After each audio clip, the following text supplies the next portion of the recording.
out of here. Good luck with that, Shar muttered. Indris surveyed the many-colored banners of the 6 great houses and the 100 families arrayed against them, hanging limp and listless in the thick air. The long summer grasses of Amber Lake wavered like golden water in the haze. To the east, across the Anchorat River, the wetlands of the Romark shone like a blue mirror smeared green-gray with reeds and the patchwork reflection of clouds. The armies assembled by the great houses and those loyal to them lined the hills east of the wind-rippled grasses of Amber Lake.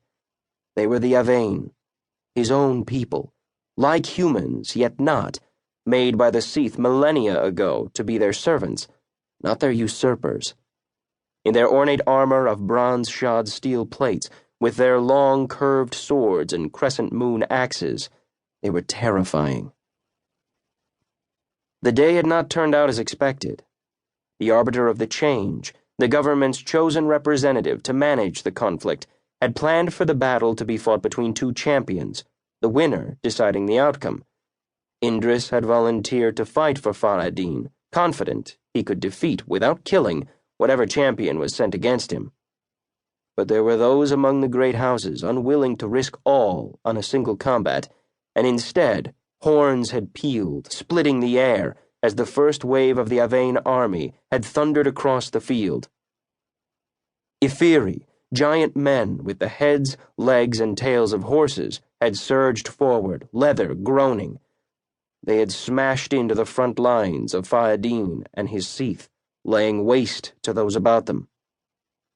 There had been no restoring order, no turning back, once the smell of blood was in the air. Mayhem now claimed the day.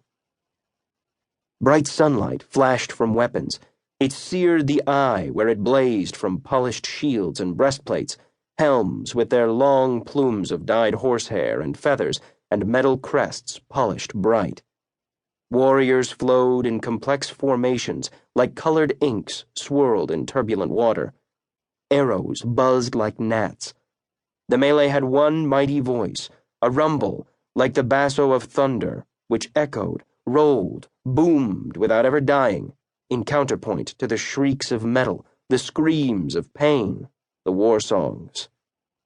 Indris inhaled the acrid perfume of heated metal, of sweat, the sweetness of crushed grass, the ammonia smell of urine, the copper tang of blood. Outnumbered as they were, the Seath Indris commanded defied the might of their enemy. He knew it would not last. No doubt the Seath knew it also, yet pride was ever the enemy of common sense. Their jewel-toned eyes and porcelain skin shone with the radiance of their fury. Beautiful, ageless, and all but deathless, they wore drake-glass armor that shone with bright gem colors. Their weapons and shields chimed. Seath war troopers, artists, dancers, musicians, acrobats, and actors, as much as they were killers, wove their way in formations only they seemed to understand. They vanished from sight only to appear improbably far away, to kill, to vanish again. A Seath trooper leaped, almost as if she could fly, to land amid enemy soldiers, whom she cut down with a dark laugh.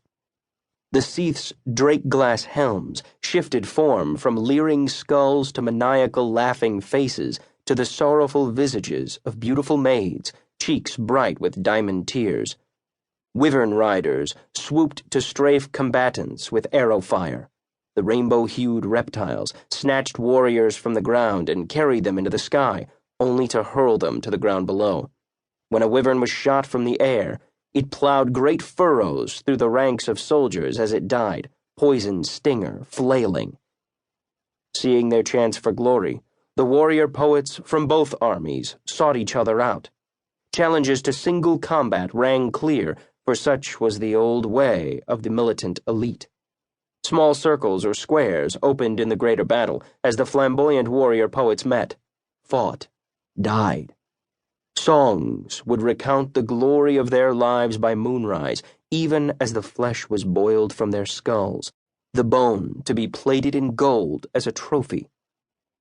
The enemy had not gathered from across the breadth of Shrīan to lose. The Avān fought with ferocious